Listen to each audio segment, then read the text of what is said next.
Ladies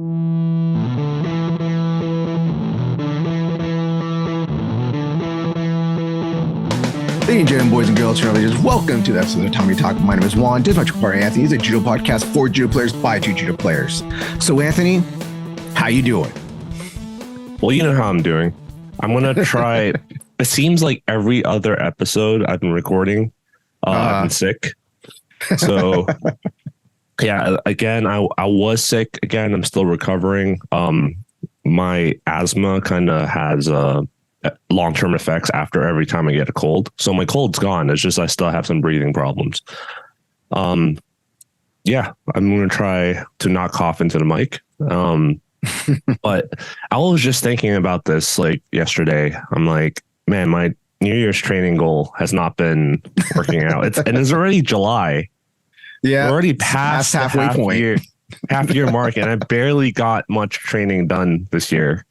So I'm just struggling to get my stamina back because again, I've been getting sick so often that my breathing issues has not been great. Because I started the year off with a concussion, and then I traveled, then I got COVID, and I got COVID, and then you got a cold right after COVID. Then I got a cold.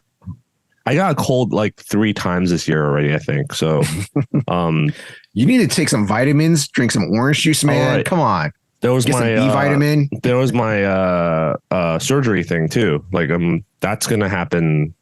Yeah, that's gonna probably take up the rest of the year because this coming month I'm gonna get ultrasound done on this little bump I have on my wrist. You can kind of see the scar here from the last procedure they did on me. So I'm gonna get an ultrasound, and I'm gonna probably get a surgery to get it removed. Because it's starting, because I'm gaining my weight back now. I think it's starting to put pressure on the nerve again. So I'm getting some wrist pain again. Okay. So yeah, I guess this will be a year where I just deal with my health stuff. So it sucks getting old, man. Like, really. And I'm telling you, so. Yeah, you're telling me with all my stuff. Luckily, I've always ran away from surgery. I've always done PT and done everything I can. Yeah. Braces, like I got like exoskeleton armor when I fight sometimes with all the stuff that I wear. But hey, at least you got your blue belt in BJJ. Yeah. Hey, so the funny thing is, I already got a lot of messages and jokes about people saying, "Oh, you quit now that you got a blue belt. I haven't seen you show up." I'm like, it's not on purpose. I got sick. Like. I literally got the cold like the week after I got my blue belt. So, yeah, right now I'm breathing through my mouth. So talking is like really hard because my sinuses are blocked up. Hey, you know what we should do? Do you remember that thing that was popular for a while where they would put that balloon in your nose and get the air pressure thing and pump the air to open up your sinuses? I'm gonna pop my eardrums or something. Like, do you remember that? They did like remember. I'm not doing that. Yeah, why not? To open you up. I think my doctor would have done that already if it works. But teaching classes has been hard too because of talking while moving at the same time.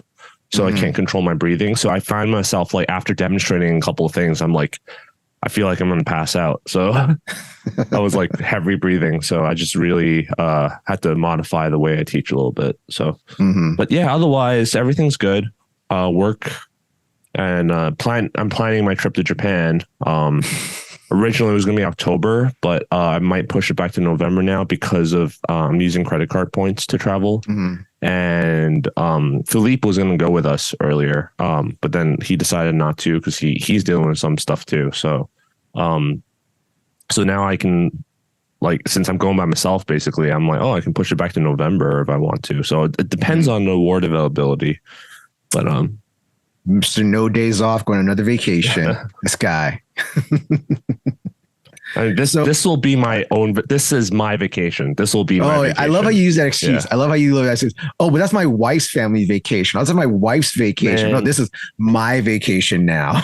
You ever had to spend time off and money, go to some place that you don't want to go to, and then the whole time you're just like entertaining people? That's not a vacation, man, but that's a family obligation. So. Oh, okay. Like, they're forcing me to go to Ireland. Would you call going to like a funeral or a wedding a vacation? Because I don't think it's a vacation. I think it's like an obligation. The way my family is, yes. Okay. I don't know. Every time I come back from like Japan or Korea or like a vacation, I feel relaxed. But every time I have to come back from like a family thing, I'm like more stressed because like I just spent money and time off, and I was stressed out the entire trip because particularly this time I got COVID, right? And once you're home, you have all this work piled up from when you left. So it's like I don't feel rejuvenated at all. So this October trip will be my like vacation, assuming my health stuff, everything goes well. So all right. And you actually go in Japan the first time as a black belt, so you don't have to change in a little kids changing room. You go to the big boys. Yeah, people will play with you because they will be scared. Like, oh, he's a brown belt. I don't know. Yeah, this kind of unrelated, but I was just thinking because originally I was going to go in October. I'm like, I'm going to qualify for Masters because that's when my birthday is. So I'm going to qualify to compete in the Masters division starting in October. That'll be interesting. All right, so. That's how Anthony's doing. So let's talk about some Tatami Talk news. So there's this big new thing out right now that everybody's getting on called Threads. So just so everybody knows, Tatami Talk is on Threads now. I don't know what we're going to post on there. I don't know how often we're going to post on there, but we're going to try to post on there. The hip, new, trendy thing. I never liked Twitter, so I don't. Yeah, I don't understand this stuff. I'm not a Twitter guy either. I didn't like Twitter, but I've got to jump on the bandwagon now while it's hot. So we have the Threads out. We're going to try to post some stuff on there. Also, for the people that are from Hollywood Judo listener podcast, there's also a Hollywood Judo Threads as well. So there's Threads for Tatami Talk and for Hollywood Judo. So please subscribe, like. I don't know how this shit works yet. That's where we're gonna announce that Philippe's coming out of his competitive retirement. That's later. That's later in the episode. Okay, we're not there just yet. All right. Some other kind of interesting news that when this podcast episode comes out, it'll be a few days before the Golden California State Games. Not California State Games. California State Games and the Bay Area Judo Championships. Yeah. So if you're interested in talking to us, we're very nice people. Anthony's a little nicer than I am and stuff. I get a little Juan's like, I want people to talk to me too. I'll be there this time. No, I don't really give people talk to me. It's just, I just think it's funny. People go up to Anthony like, no problem. I just come off very mean, I guess. Very mean or cocky or I don't know what, but it's funny because I usually get the comment that they're like, oh, you're pretty nice in person. I thought you were intimidating. Like, I get that a lot. And I mean, the kids in my kids class cry from seeing me the first time. And I'm like, I didn't Mr. 6'4" giant. Oh no, please, I'm like, I didn't say anything yet. Why are you crying? Like, you want to cry? I'll make you cry. All right. I give something to cry about. But so me and Anthony will be in San Diego for the California State Games. We're going to be coaching our own students there. If you want to say hi to us, say hi to us. If you have anything you want to ask us about the show or maybe a topic you want us to talk about, tell us in person. We're always open to talking to fans and stuff, people interested in the podcast, and just talk about judo. If you're in the Bay Area or Northern California, that's when the Bay Area Championships happen also on the 16th, I believe, as well. Let me it's an inaugural first Bay Area Judo Championships. Yeah. So they also have their own Instagram now. So they're trying to make us be a big thing. So go support them, please. It's going to be in I think the main purpose of the Instagram is to post updates, and also I think they want you to tag the account for the photos. So if you take photos or videos, just like tag them. So when you go to their account and hit tag, you have like I love it when people do that because it's so easy to just like go to the tournament page, hit tag, and I can see all the highlights and people having fun there, all the ippons and stuff, versus people that do the hashtag. Like sometimes people mess up the hashtag, or you don't know which hashtag to do. Yeah. It's just like, do I do the super long one? Do I abbreviate one? Do I use 2023? Is it hashtag Bay Area Judo Championship or hashtag Bay Area Judo Championships? Or like gotta add that S.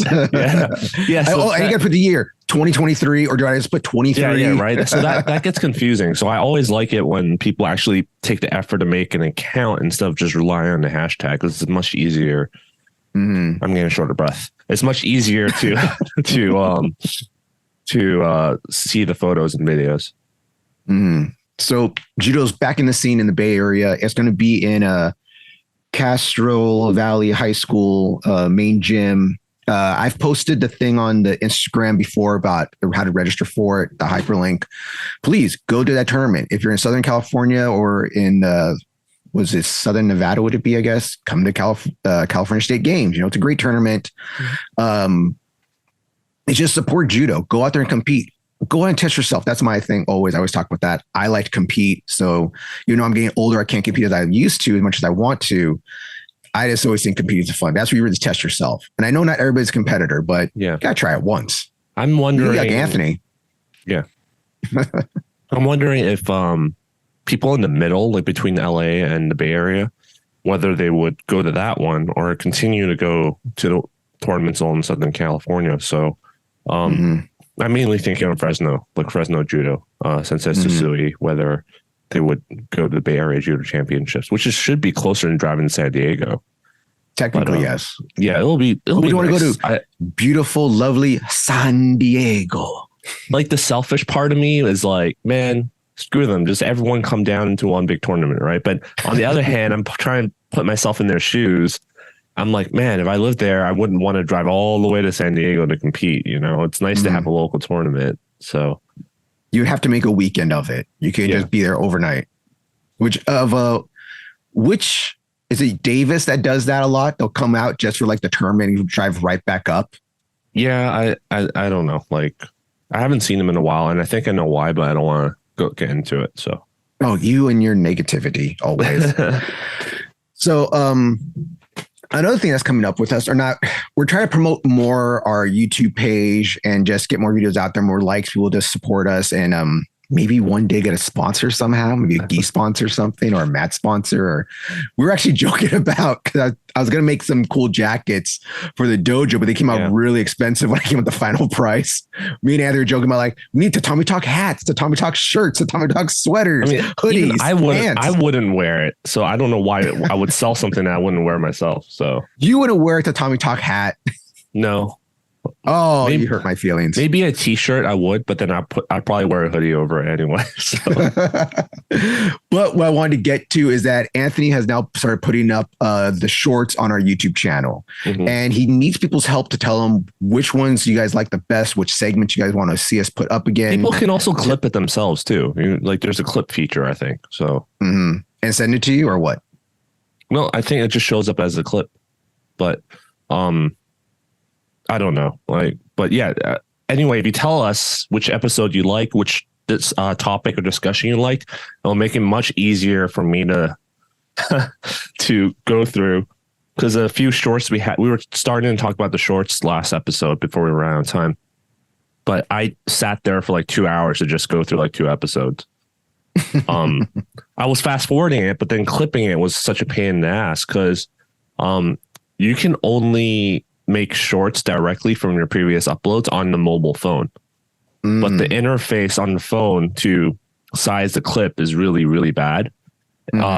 So you also can't like cut up the clips. Like I can't cut out all the parts where I'm like, stuttering or like pauses or something like that. So they only have like a 15-second and 60-second limit on the shorts. So I can't fit that much stuff in. And the alternative is to do it on a computer, but then I'd have to like actually go through and cut out the clips again. It will be like making another episode of the podcast. So it's a lot of work. So I tried to do it while I was sick, but I just couldn't. I also bought speaking of which, I bought new wireless microphones to make the Ukemi videos again soon. TM. But I was so sick that I couldn't even pull the mats out of my garage. So, and I figured I sound all nasally because I'm all clogged up. So I thought I'll just do it later. I promise I'll do it by the end of the year. I'll do it like on December 31st. So you post it up by midnight. Yeah. You want to know one thing? I just get a little off topic now, but what made me sad is that not the last video, but one before that, the one we talked about Sanctuary, the Netflix show, that didn't get a lot of views. While I was sick, actually. But I'm sad that show didn't get a lot of views. I was very sad about that one. I mean, it's because people, again, aren't interested in us talking about tournaments and also not talking about TV shows. But well, the whole episode, it wasn't a whole episode about tournaments and stuff. I was more about Sanctuary TV show. Sad. I mean, our audio numbers are pretty standard, like consistent, no matter the topic. But our videos, I think it's more dependent on the topic that we're talking about. Because people, I guess a lot of people are probably like, oh, this doesn't seem super interesting. I'm just going to listen to it in my car. Then they go listen to the audio one instead. That's my assumption. But what I found interesting was when we talked about the ecological approach. By the way, I got a lot of I unplugged my headphone. Hold on. All right. So when we talked the 2 episodes where we talked about ecological approach, the first part 1 got a lot of views, but part 2 did not get as much views as the first part, which I found I guess it logically makes sense because people would check out the first part even if they're not interested or they lose interest. But I think part 2 had more of the meats and potatoes and like the important stuff. So I found it really interesting that part 2 had less views, even though it was I feel like it had the more important topics and discussions in it. So that was just something I personally thought it was kind of weird. And that happened for both audio and video numbers. It's always interesting what people will view a lot of or what people will watch and what people don't watch. So it's kind of interesting when we're trying to figure out what topics to talk about with you guys about like what tournaments to talk about or who to talk about or what judo things that are happening in the world to talk about to try to figure out what do people want to listen to and people don't want to listen to. Where like I thought, me personally, I really pushed for the Sanctuary episode because I thought that was a very interesting topic to talk about, but apparently no one cared about it. So I guess I won't be talking about that anymore unless a judo anime comes out or a judo drama happens. I don't know. I'd like talking about it. I actually had a few people message me and saying, "Oh, you watched that show too?" So I think it just didn't reach like the wide amount of audience, but I still think our core audience kind of enjoyed talking about it. So it's a great show. I like it. Well, speaking of shows, not shows, but this is what I forgot about. I've been reading a new manga. I need to pull up the name because it's new, so I don't remember what it's called. But it's a manga about MMA. So I pay for this app called Shonen Jump app. It's like $5 a month, and you get to read all the Shonen Jump manga.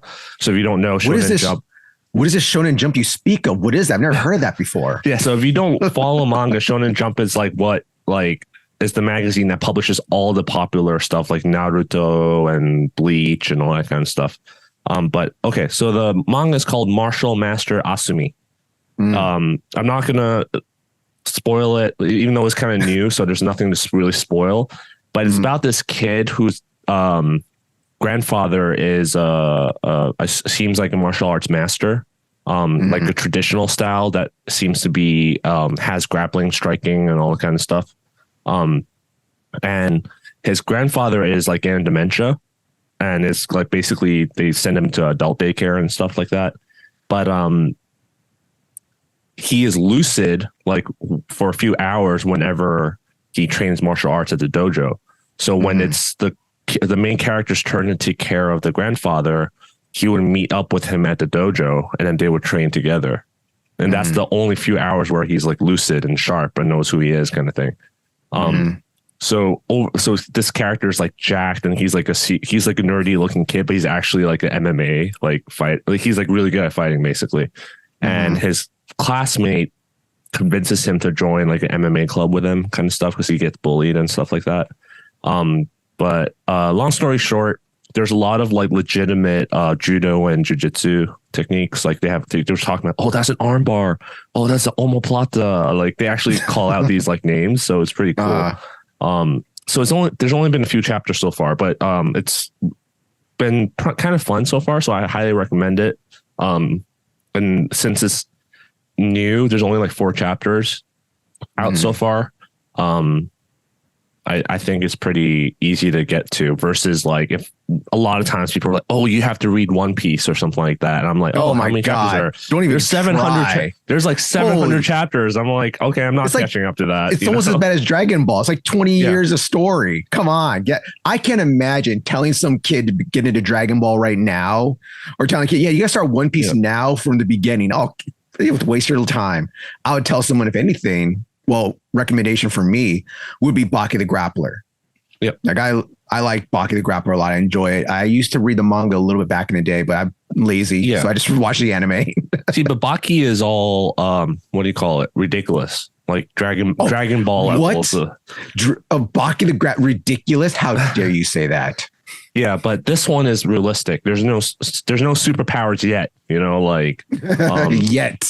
They're like when you talk about like martial arts manga, there's like realistic ones. Like you think about Hajime no Ippo, like the boxing one. There's the realistic ones. This is a realistic one, and then there's like ones that are realistic but kind of crazy, like Baki. Baki is like, some of the stuff is based off real stuff, but they kind of exaggerate it. And there's like Dragon Ball level stuff, like shooting out superpowers. So you can't make a fireball yet? Are you still not being able? Do you not know sensu beans? I got it back in the back right now. But that was my own. That's what I worked at Dragon Ball Gear today. Also, that's funny. So that was our short little tangent because I forgot about. We usually talk about before we record. We talk about what we're going to talk about, and that was one of the things, but. I need to start carrying around a notebook so I can write down stuff when I think about it throughout the week. Mm-hmm. All right. So not our main topic, one of the interesting topics that came up because people kept sending this to me and I got sent to Anthony as well is there's a lot of videos out there of so when you go to a club and train, you're going to train with sometimes citrus colors. You're going to train with brown belts. You're going to have black belts and stuff. And you're going to do sometimes full randori, light randori, yakuseko geko. So there's the thing right now where a lot of people are posting videos and I see it a lot towards judo mostly. I'll sometimes see it towards karate sometimes or kickboxing with a karate dojo or vice versa. Where people go to dojos, they go to train and they'll show like their randori videos and they'll say, oh, I went to this dojo and I beat like 10 judo guys. And then I watched the video. I was like, oh yeah, you beat 10 citrus colors. You beat 10 yellow belts or orange belts or green or something like that. Or maybe you fight a brown belt. But when people show these videos and stuff, it's, how do I say, is like, don't be too cocky when you post these videos. Like I get a lot of videos when people send to me like, oh, look at this jiu-jitsu guy went to this judo dojo, just destroyed everybody. Or I'm a white belt and I just started judo and stuff. I'm a white belt and I just beat up all these brown belts and black belts. Like I know a lot of dojos, it depends on how old school the dojo is. Like I know our dojo, we're kind of old school where we don't like people videotaping without our permission. And we've had to tell some people before, like, hey, no videotaping during class because that's what people are trained. It's supposed to be an environment where you can go do whatever you want and stuff, work out comfortably. And when you videotape someone without the permission, there's actually a liability thing of legal if you have the permission to put them on camera or not. So it's not cool when you go to a dojo, videotape somebody without their knowing, and then you go post it later that I beat them. When you don't know the person was going hard with them, light with them, if it was Yakuza, regarding the video you're talking about, it's been making rounds, so a lot of people are saying. Well, it's not just. I know everyone thinks it's that one, but I've got other ones as well. This is just the latest version. All right, so latest one. I'll let you finish, and then we can talk about that particular video. So, all right, it's just my thing is, don't go on the internet posting things about like, oh, I beat this whole dojo up, and you just beat a bunch of citrus colors up. Especially if you're a black belt or brown belt from another style or another dojo or something. And regarding the video, you're going to talk, I guess I'll talk about it more in the video. That one's the one that we're talking about. It's got the rounds, but that's the guy with the Naruto name, right? Is it that guy? Naruto name? Yeah, I believe the guy has like a nickname from Naruto or something, whatever. I don't know who you're talking about. All right, whatever. That one. Like I said, there's tons of videos out there like this. Oh yeah. And I'll get them sent to me sometimes. People like saying, oh, I just did this. Like there's a humbleness in judo or some more traditional quote unquote martial arts that when we go do even randori, like regular weekday randori, we're not super trying to kill each other. And if I let you get a throw on me because I feel like you're working hard, I feel it's a clean throw, don't go post on, like, I threw Sensei Juan today and stuff. It's like, I let you throw me. Okay. Don't be like, I destroyed Sensei Anthony today. I got him with this great throw. Look at this throw and post on the internet. It's like, what happens sometimes, like I said, it's a lot of dojos that don't train that hard or do a lot of Yakusiko Geiko, and someone will videotape our permission, then post it, and then piss off the dojo or piss off the people you're working with, and they don't want you to come back. So that's just my thing with that. I've been getting a lot of these lately, and there's a new round of ones coming out, and people will post me like, oh, look at this guy. Like, it makes judo doesn't work, or wrestling can beat judo. Or like when I go to catch, I use a lot of wrestling, use a lot of judo at catch. And a lot of these guys I practice the catch, a lot of them are like blue belts and purple belts and BJJ. I don't record a video and be like, yeah, I beat all these BJJ guys, these new no-gi BJJ guys. No, because I'm working with them. Maybe I should. Maybe I should be an a-hole in people and just post it like that. That's not cool.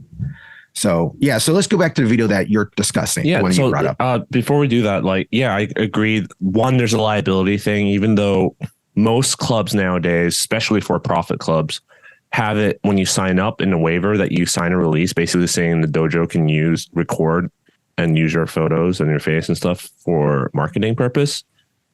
We have that. Yeah, every dojo has it. So that's usually not the problem. The problem is when someone gets hurt, then it becomes just like in IJF judo rep videos, right? You only have one angle of what it looks like from what happened. So it's better to have a he said, she said kind of scenario versus having one angle that might or might not show like a skewed way of what actually happened when someone got hurt if they decide to sue you. Mm-hmm. So that's the liability angle, right? Number two is regarding, you don't want to record without people's permission in general, like you said, but that's one of the complaints about why a lot of people complain about. I think Shintaro made an episode about it recently. Why a lot of people, judo is not growing in America because there's a lack of content. Like, look at BJJ. There's like tons of both shitty and great techniques out there. People uploaded, and then there's like white belts and blue belts being sponsored by acai companies, like because they're uploading content, and it doesn't have to be good. All it has to do is get views and attention. Judo doesn't really kind of has that, but most people are more humble about it. And also, like you said, the whole culture regarding not allowed to record. So what you do get to see usually is just like nagikomi, uchikomi kind of stuff. It's not like full rolling or let me do this flying spinning arm bar thing. Like, so there's a more humble part of it that's also, I think, hampering its growth in a sense, because not allowed to like record interesting stuff or record randori, and like there's just lack of content out there. If you look at judo content out there, it's specifically American, if you cancel out like Brazilian jiu-jitsu people doing judo or whatever, specifically judo content, you're only going to see on Instagram, there's only like 5 accounts maybe. There's like there's 2 Korean accounts I can think about. There's Shintaro, there's Darcelito, and then some Brazilian one. Like, there's only a few same accounts that are producing content.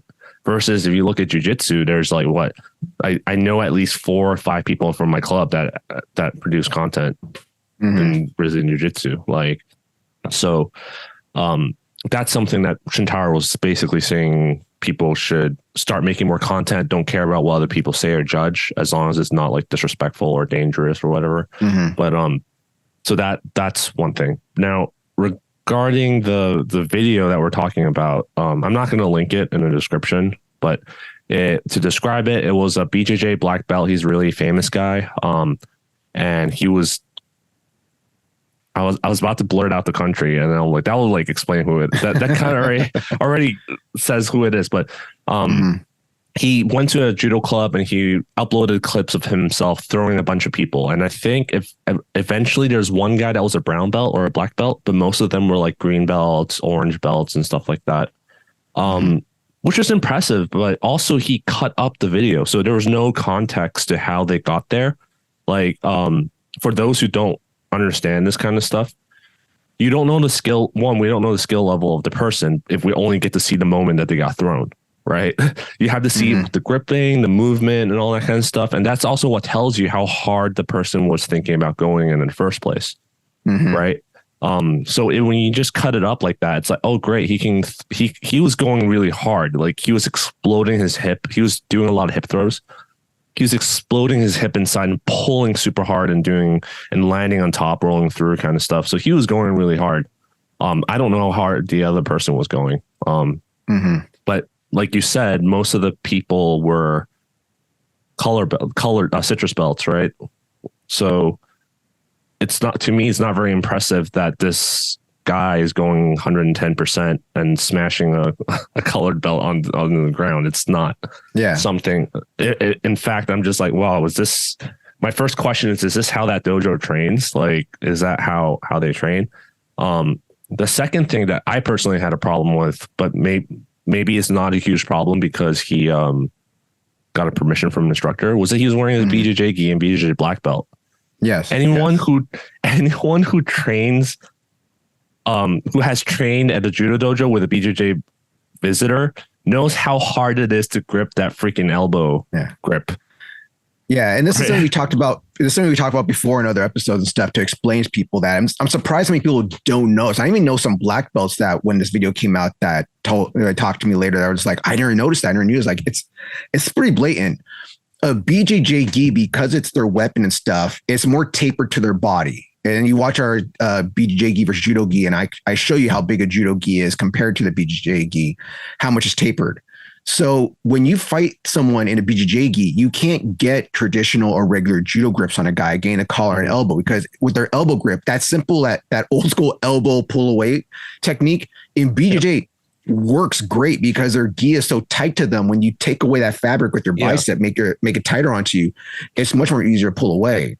I teach this in my class too. Like there was a guy who was a BJJ black belt that uploaded a judo instructional on on Reddit.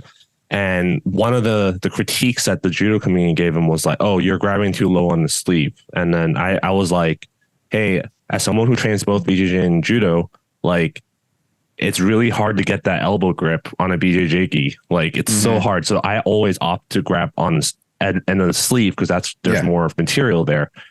But if it's a judo gi, then it's a different story. But in the video, he was wearing a BJJ gi. So I can totally understand grabbing the sleeve instead of that by the elbow. Yeah. And that's the thing where some judo players don't know that there's a big difference. If you don't cross train or train with different people and stuff, and are trained with someone with a judo with a BJJ gi, you're not going to know that, because I know that I like just visually sometimes they look the same. Whereas again, in our video, I explain how it's all one gi. There's no skirt. There's no quilted skirt at the bottom of their gi. It's all one material. And me, when I face like here, okay, let me get a little secrets right now. Secrets of the Juan about how to grab a BJJ guy. So you're fighting a BJJ guy. One, you can get a collar grip, grabbing his collar, grabbing the ogre grip over the collar, no problem. It's about where you're going to grab the hand. So with the arm. So you grab the elbow, that's gonna be tough. You grab lower towards the wrist, it'll be easier. What you want to do, and you're going to have to train this because it's different from some people, you're going to want to make the pocket in the armpit area. Okay. Yep. So you get that armpit area. You grab, make that pocket, you put your hand inside there, make that pocket so they can't get away from you. So you can't take that arm side away. Because if you try to grab at the bicep or at the elbow, they're going to do that simple elbow pull away and they're just going to get away from you right then and there. They usually give me the wrist too. So I grab the wrist, and then when they do the wrist break thing, then that's when I go for the armpit, because when it jerk away, it opens up the armpit area right there. Yeah.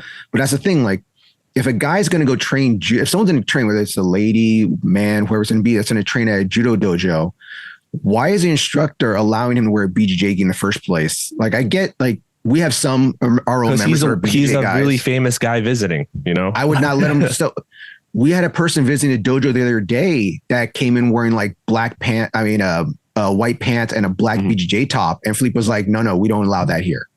Yep. Yeah, I'll allow you to practice if you have to with a blue BJJ gi or a white BJJ gi. We don't allow you to come on the mat with a black gi. Okay, we're very traditional that way. You don't come on the mat wearing a pink, green, army, whatever crazy colors they have in BJJ gis, red, black, whatever it is. You have to wear at least traditional. He was wearing a black gi in the video, right? If I remember. Yeah, that one, the latest one everyone's sending us too. Yeah. He wore a black BJJ gi with his black belt, and people are now going to know what video we're talking about exactly. So why would the instructor let him wear that? Now you're giving your students already a disadvantage. I would never go to a gi BJJ class wearing my catch wrestling uniform. Okay. Wearing my rash guard and shorts. Because now I'm giving you no weapon. I took all your weapons away from you that you can use in your gi class. So you can't use it against me. You're going to have to use your gi against me. That's just not fair. As a black belt, they're not competing. So I can see how if the instructor was okay with it, it's not a big deal. He's a visitor, right? So as a black belt, I don't care. But if you're pairing him up with beginners don't know how to deal with it. They're always like, oh, I can't grab the elbow. What do I do? Like that, then you're doing a disservice to the beginners. It's like it just sucks that you're doing that. Yeah. To me, it's just wear the proper uniform for where you're at. Okay. I wouldn't wear a wrestling singlet to a judo class. I wouldn't wear my catch wrestling uniform to a BJJ gi class. Okay. Yeah. That's just me. That aside, assuming everything was okay. He, like you said, I think the clip only had him going against a black or brown belt once, I think it was. And the one throw that the guy caught him with was Ochigari, I think, and he was nice to him, didn't land on top of him. He wasn't going really hard. So I was like, oh, the guy's actually not going real hard. But then he's like showing himself bombing everyone. So the question is, why didn't he upload? Did he go with any black belts? And if he did, why aren't there any clips of him going with black belts? But I guess as someone who is like a professional athlete, I guess he counts as, he has to like advertise his brand. So I kind of get it, but that's where you argue about the respect versus disrespectful thing. But it just reminded me also, I think this is 2 weeks ago before I got sick. It was the day that I started feeling sick. Philippe we've been doing mock tournaments in the dojo. So that night, I went against this relatively new guy that just joined our club. It was an orange belt, but he's like, what, 200? You know who I'm talking about, right? The orange belt was like 280. Looks like a football player. Yeah. He's let's just say he's really, really strong. He's just really freaking strong. And he was like ragdolling me. Like he ripped my gi. He actually ripped the sleeve on my gi. So he was ragdolling me, and I'm like, man, I don't feel so well. I'm just going to go light. And then since it's a mock shiai, and I was like, he doesn't know the rules, I'm going to make him look passive. But Philippe was like not calling the Shidos. Call the Shido, damn so the guy was like, every time I grip, he would grip break, disengage. He racked up like 10 Shidos in like 30 seconds, but Philippe never called a single one of them. But so I was like, okay. And then eventually I just went in for Uchimata. And again, I'm not very good at Uchimata because I was like just trying it. And then he did a Tani Otoshi, and I was like, oh shit, Tani Otoshi, orange belt. And then I just like took the fall. So I was like, I was going light. I wasn't gassed out at the end of it. He was gassed out. So it's like, it could have been that scenario too, right? It's just like one person wasn't really trying, or they were sick or whatever. So I just didn't want to get hurt because I actually got a fever the same night when I got home. So yeah, but I agree with you. I don't know why you upload that. It was one. It's funny. It's just a combination of one, you're not wearing judo stuff, and then two, you're bombing lower belts. This guy's like a world champion, I think, right? He's a pretty high level BJJ competitor. So judo and jujitsu skills aside, he is athletically like really strong. So that already puts him way ahead of other beginners in judo. So I just don't understand why he was doing that. But then again, you can also ask, why is the instructor allowing that to happen? Exactly. But funny that you bring up we're doing a lot of mock shias and stuff to get people ready for the tournaments, get them ready just to rules and stuff to play the proper game. I think it was Friday. There was not a lot of people there. So I was doing a lot of the mock shias myself. And Philippe was playing around with me, being that, okay, since you're a black belt going against a green belt, they already have Wazadi. They already have a Wazadi on you already, okay? And then he would be like, okay, they already have a Wazadi on you, and you already have 2 Shidos. I'm like, oh, come on. So I did like 2 or 3 rounds already. And one of the other orange belts got in the mat, and I was like, I kept on telling like, big throw, throw me big, like really close up, throw me big, throw me big. So he threw me big with like a kosher groomer or something. And Felipe was like, oh, yes, good job, Ippon. Oh, see, Juan, you lose sometimes. Like, oh, yes, sensei, I lose sometimes. Yes, he got me. Oh, no. So I can totally see someone seeing that or recording it without my permission and being like, oh, yeah, Sensei Juan got thrown by an orange belt, just got destroyed. It's like, I let him throw me. We're having a good time right now. But it's this thing about people putting stuff up without context. Like when people go to dojos and they do a lot of Yakuseko Geiko and someone goes a little bit too hard. And you know how it is. We when we try to teach Yakuseko Geiko, there'll be one guy going way too hard and feeling really dominant. Be like, yeah, I beat up a bunch of guys at judo. It's like, it was Yakuseko Geiko. Yeah, you don't know what the person's working on. Like that white belt could have been like a master of not white belt, brown belt could have been the master of Osotogari, but that night he decided to work on like Ochigari or something. Like lately I've been keeping to my resolution and just working on Ushimata, which means I haven't been throwing anyone at all, other than smaller people.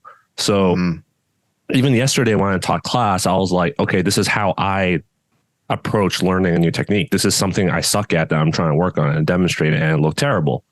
And you don't know what people are working on. So that's like, it doesn't mean anything when you see the stuff like this happen. And this is the other part of the thing I want to say about that video was I saw it shared so much on social media, and both from the judo people and the Brazilian jiu-jitsu people. And it's just hilarious seeing them argue about stuff like, oh, that guy definitely did judo before. He probably did it as a kid and swapped to BJJ. And I looked it up. I'm like, there's no history of him ever training judo. So I don't know where you got this information from.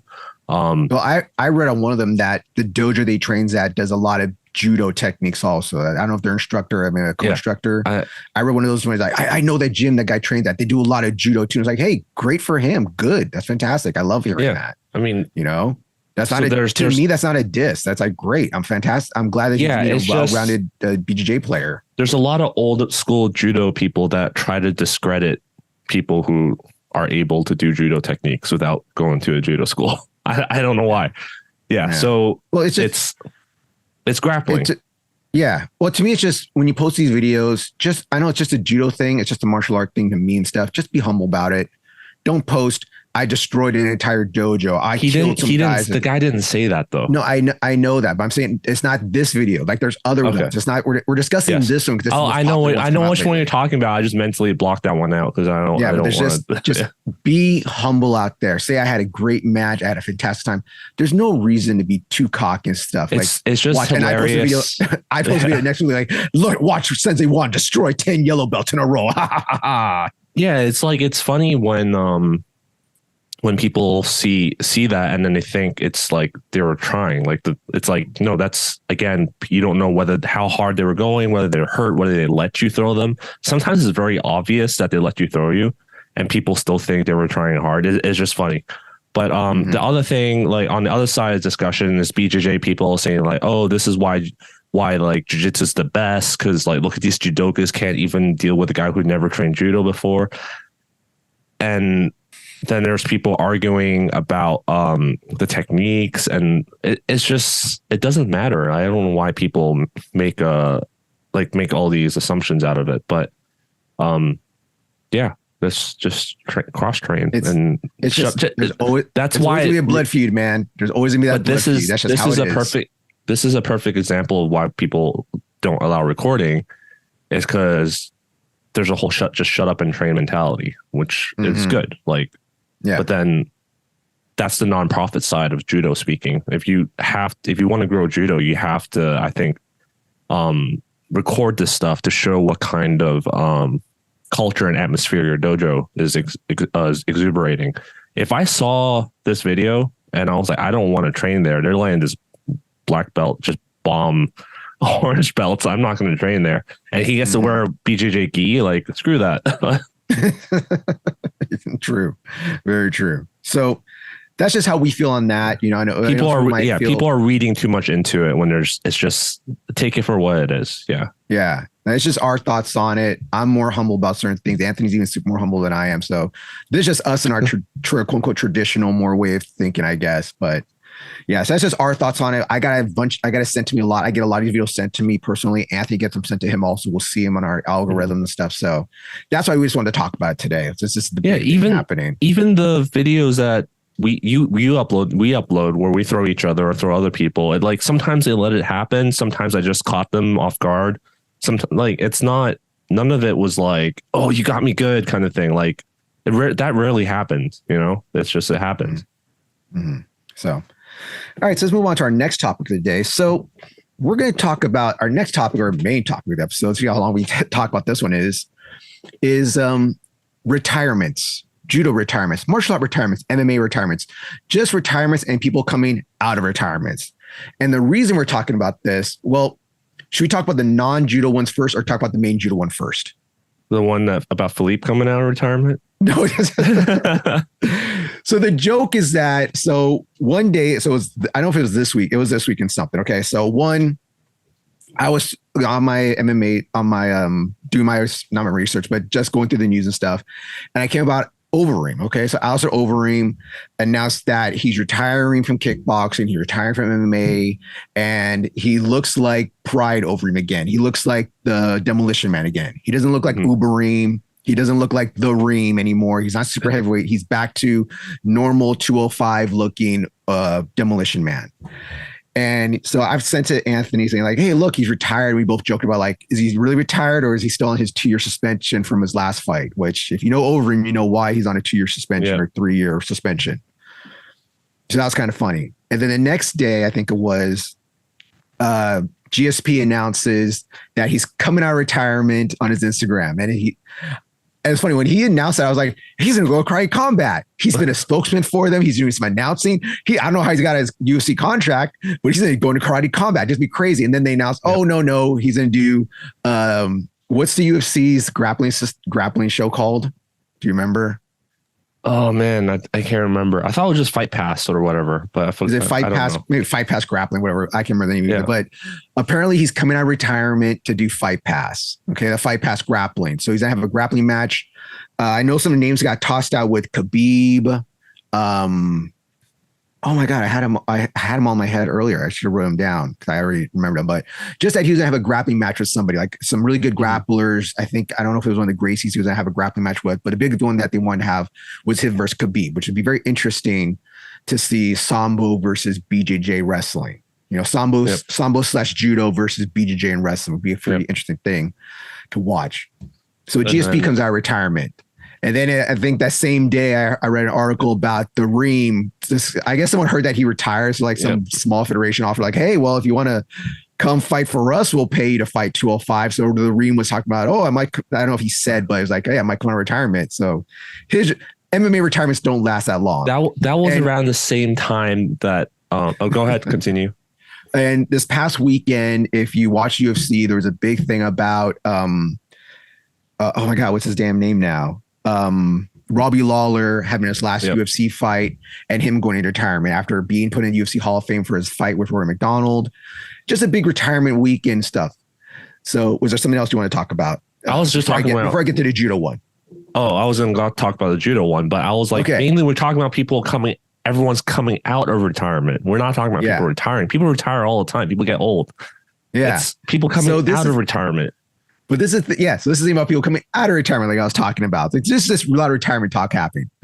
So the same day GSP decides to come out of retirement to do a grappling match, guess which French player posts on his Instagram that you want to know what? After 8 years of retirement, the Olympics are coming to France. I want to try to be on the French national team. I want to represent my country at the Olympics in Paris. Who's it going to be, Anthony? Darcel Yanti.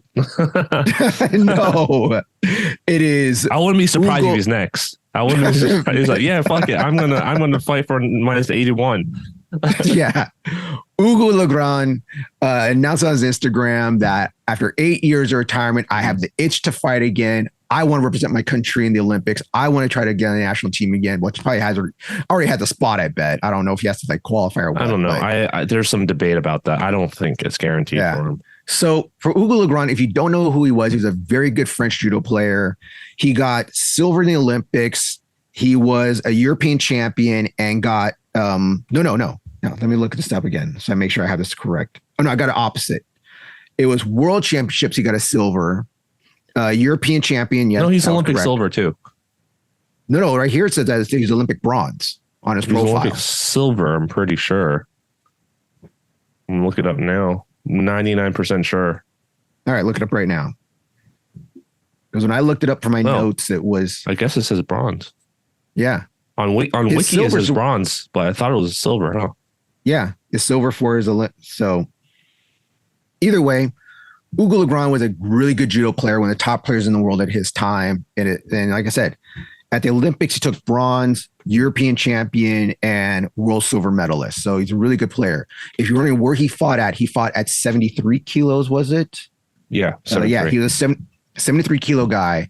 And right now he's 34, which isn't too old. It's on that cusp where guys would now at 34 be deciding to retire. But if he wants to come back in the next year and a half to try to compete to get points to qualify, well, he doesn't have. He doesn't need points because it's hosted in Paris.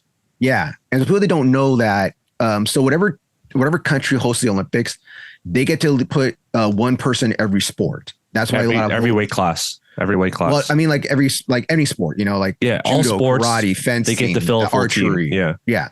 So every sport they can fill a hole. They just said put them in a slot. That's why some of these countries, when they are the host nations, do really well in the medal count because they've never had so many players go out there before. You know what what I think he's going to do? I think he's going to end up on the team like the team judo team. The team, the team, the team. So if you don't understand, so if you don't know what happened, so for the Olympics, you have each day it's one weight class, and then the last day, which is seventh day, that's when you do the team competition where it's 3-on-3, 3 guys versus 3 men and 3 women versus 3 men and 3 women on their team. A lightweight, middleweight, and heavyweight guy. Same with the ladies. Mm-hmm. And I thought when this was being brought in, you had to make your team up of your competitors that competed in individuals. No, you can send people just for the team day, which is cool, I guess. To me, it's kind of cool. It makes you wonder if they're gonna. It makes you wonder if they're gonna do that for Maruyama. It'll be cool if they did that. They gets the gold medal he deserves. So you're already admitting that Maruyama won't make it to Paris. No, they already announced it. Did they? Yeah, they already announced 3. I think it was 3 members. It was Hifumi Abe, Uta Abe, forgot her name, Nizumi, Nose. Mm-hmm. There was some other person. They already announced like parts of the really. Japanese I didn't know team. Usually they don't. Usually we tell like the last 6 months or something to announce the names. Or the last months, I don't know. I think. I have personal thoughts about it clearly, but put him on the Japanese team then. Put him on the team. Put him out there. Team. Yeah. Put him on the team. So, what do you think about Ugo? I always forget how to say his name. Ugo Legrand. Ugo. What do you think about him coming out of retirement after 8 years and trying to make the team? Honestly, I think Reddit already summed it up pretty well. It's the French team hasn't been as strong as they historically have been. There are obviously a few strong people like what's her name? Abegnenu, Clarice, and Clarice, yeah. That's my girl right there. I'll leave Teddy Riner. I'll leave Teddy Riner out of that conversation. But in other weight classes, they don't really have any super strong judo. They do okay, but I don't think they're like world class. They are world class. It's just they're not. Anyone in the French national team that heard that, they're not. Hollywood judo. I just say the other weight classes. Anthony's there. Anthony's on the other weight classes can't compare with like Mongolia, Georgia, and Japan. Let's just put it that way.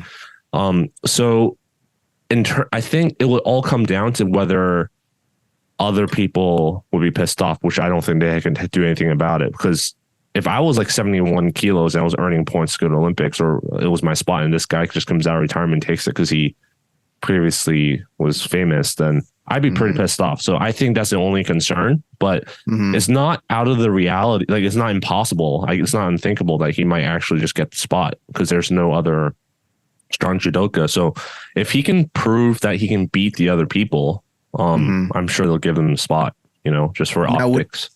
Now, do you think that he'll be competing at some of the IGF tournaments, or do you think they'll just have like a match? Oh yeah, I think he's going to do that. Yeah, I totally think he's going to do that. What I'm really honestly, again, I don't really care about that much, but I would be interested to see if he still uses Ashiguruma the way he's been doing it. Because as we all know, as we get older, injuries, blah blah blah, certain techniques like don't work the same anymore. So, just like look at Teddy Rainier's fight style changed, you know. Yeah. So, we'll see what he does. Also, for those who don't know, he's been running a judo class here in LA once a week at Meraki BJJ. I never won. Well, it's also that he's not competing because he's competed quite a few times at Winter Nationals. I know I've seen him there. He coached. I never seen him compete. Did he not compete? I could have swore he competed. He might have. I just never seen it. So I know he coached. He coached a few times, but then I guess the coaching didn't work out, or he had his own plans. So he was traveling a lot. So I know he wasn't there a lot. I don't even know if that judo program is still going on, especially now that he announced he's coming out of retirement. I can't imagine him training in the US. He's got to go back to France or maybe to San Marino. We don't got high enough judo to make him an Olympic champion again. He might be going to San Marino to train with Darcel. So I can't say it with a straight face. But yeah, that's my thoughts. I mean, it's just kind of like, it's not like Lugo's coming out of retirement kind of reaction. It's like another one. Like it's like, what timeline are we living in? Well, this is the thing you talk about another, because we're talking about all the MMA stuff between retiring, coming out GSP and stuff. You told me that I didn't realize this. Which Korean player came out of retirement? Won Hee Lee, or Lee Won Hee. Like he's like 41 and he came out of retirement. He announced it like last year, I think, or something.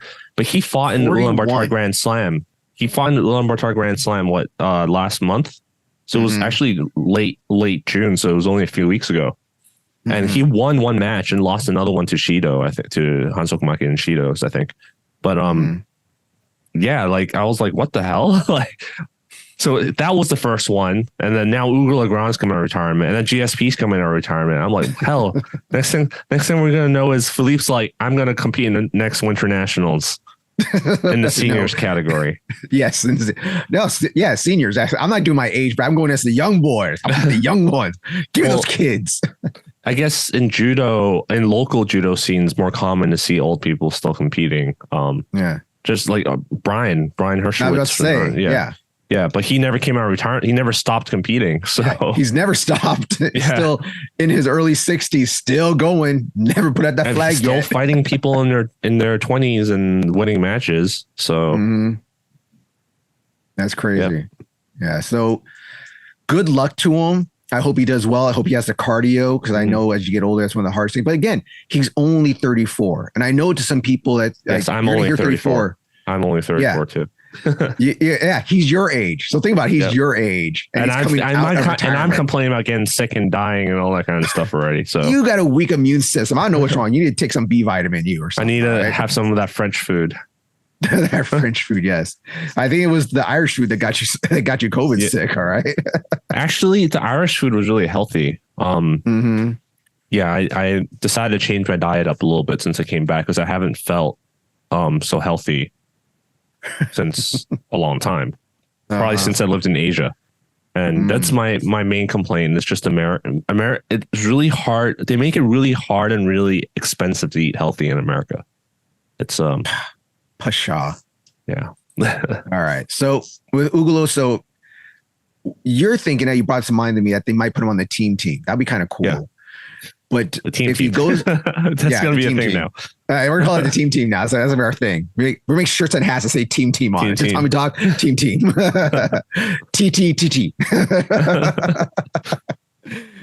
So yeah, the easiest thing would be like to put him on the team. That would be the easiest thing. Yeah. But if he goes competes internationally, gets some points and stuff, would they have a face off between him and whoever else was the top 73 kilo guy? I don't. And whoever won is the one that gets to go to the Olympics.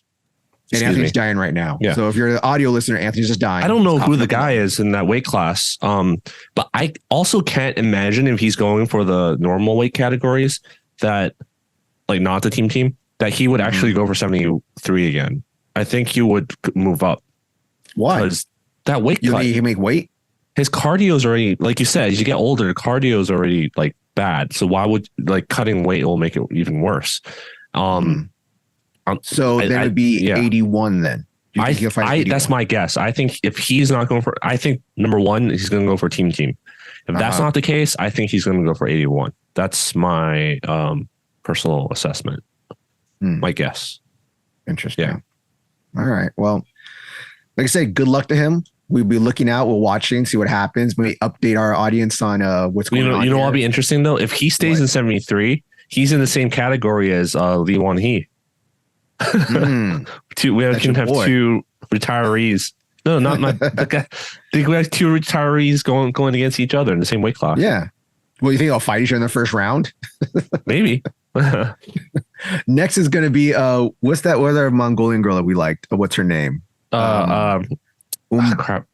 Mongbak. Yeah. Mongbak. Next, she's in retirement too. Mongbak. Yeah, Mongbak. Yeah, maybe her MMA career didn't work out, and she's like, "Screw this! I'm going back to judo." Like, well, she hasn't been posting a lot of MMA stuff. I think she went back to Mongolia because she was training at what's her name? Jackson Winks. Jackson Winks. Yeah. Yeah, I haven't seen her post anything about training there in a while. So she won that what was it? The amateur belt. Yeah. The amateur belt she won. It was like, all right, I've done it. I got a belt in MMA. I'm done now. I'm going back to Mongolia. I'm becoming a politician because that's what they all do. I just think there's more money. A lot more people are realizing there's just more money in MMA in Asia, in China, and specifically. So Junior one championship. Not just one, just China in general. What's her name? I can't remember. There was either a jiu-jitsu athlete or a judo athlete. Don't quote me. There was a girl that was like up and coming star in the fight scene here locally. And then she did really well. Then she was like, "Oh, this is all you guys get paid here." So she's like, "Screw this! I'm going back to China. Going back to China because they make more. They just have more money there. Fight scene there." There was a person that I was training with at another gym a long time ago, and they were just saying how expensive things are here in America compared to in Asia. I don't want to say where they're from and stuff, but compared to in Asia. And they're saying for what I get paid to fight and live in Asia, I live like a king. Or if I fight and live in America, even though it's better training, I live in America. I'm like not making enough money to survive, which is crazy.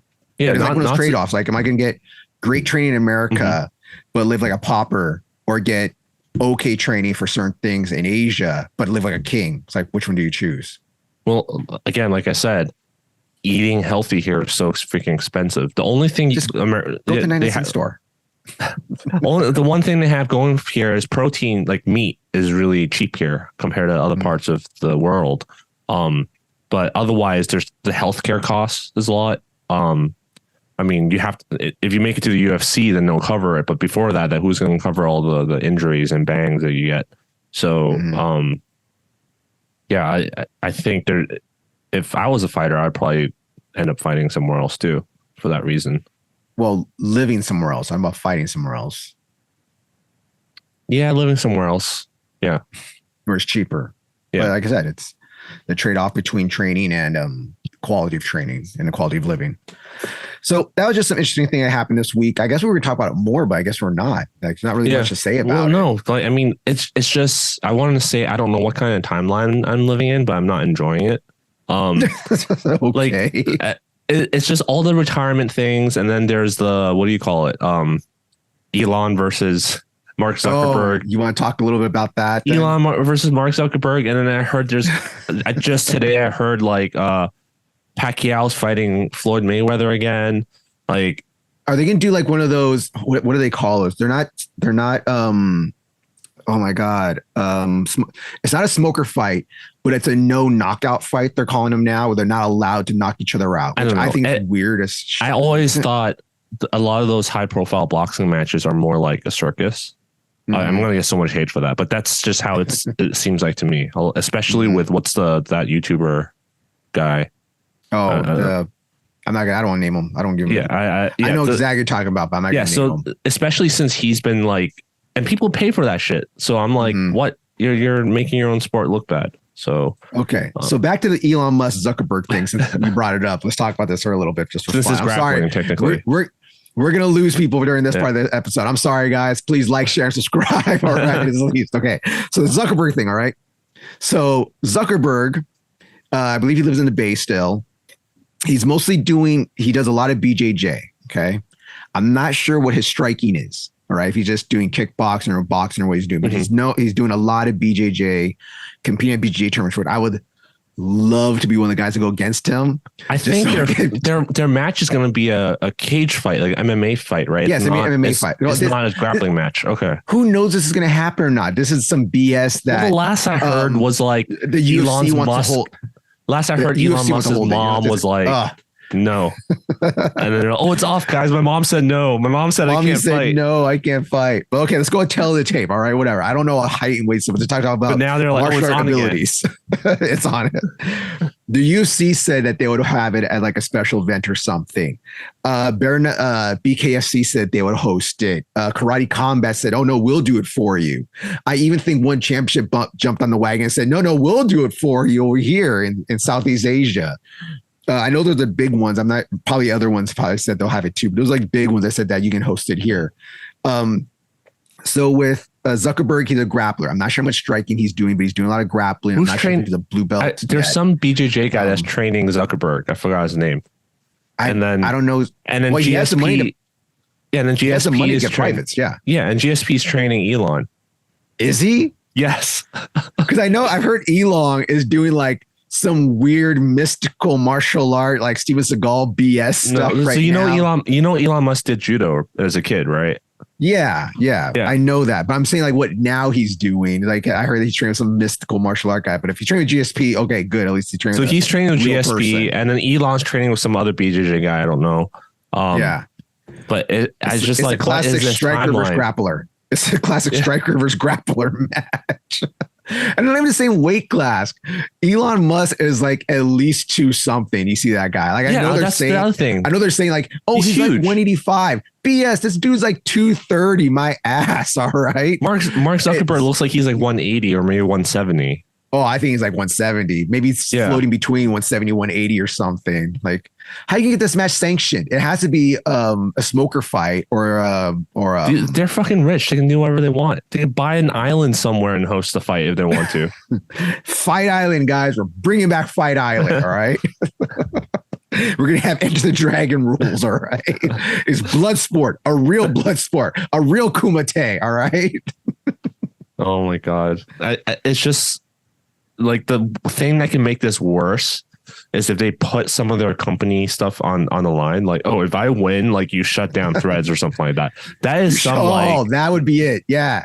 Dystopian Threads. Dystopian thing. Like you know what I'm thinking of when I see this, I hear this and where it's going. Like Idiocracy. Ever watch Idiocracy? Oh yeah. Yeah. Where they had that Thunderdome. They had the Thunderdome monster truck thing. Yeah. Side thing. You guys know where Crocs came from? Idiocracy. And you know why they picked Crocs to be in Idiocracy? Because they thought these shoes are so dumb. No one would really wear these things in real life. And look at us now.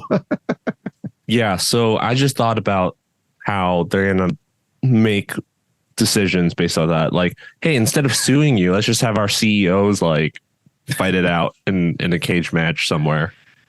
I want Putin versus whatever the president, Zelensky, is that his name? The one from the Ukraine. I want a cage match. They're gonna be the co-main event. All right.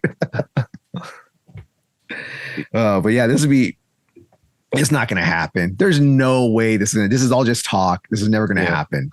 So my mom won't let me do it. Well, you want to talk about 51 years old. I can do what I want. I can do it, Mom.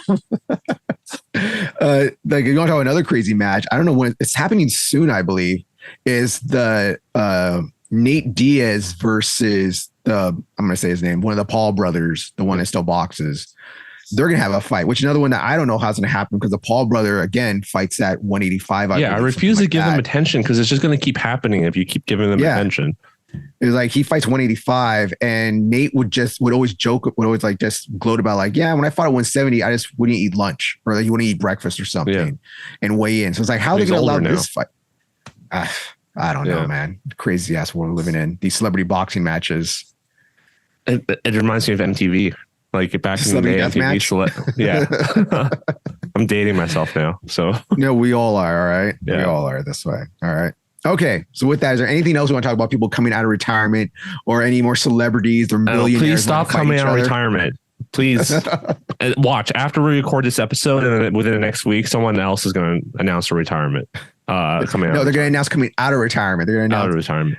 Yeah. By the way, I wasn't serious about Philippe coming out of retirement. He's not actually, as far as I know, he's not actually going to compete at Winter Nationals. So. No. Actually, it did remind me. I heard that Bigfoot is coming out of retirement too, actually. I didn't know about that. Wrestler? Bigfoot Silva. Like Anderson Silva? I don't know. You don't know Bigfoot Silva? No. He fought in UFC for a little while. He's one of the guys that beat Fedor, I believe. Yeah. He's the one that had a huge glandular problem. He's a Brazilian guy. Nope. Let Anthony know in the comments section, all right? So with that, please remember to like, share, and subscribe. You can follow us on Instagram at Tatami Talk. You can follow us on Threads now at Tatami Talks. You can follow us on YouTube at Tatami Talks. Now we have another thing to add to the. I know. I got another thing. It's just 3 major things now.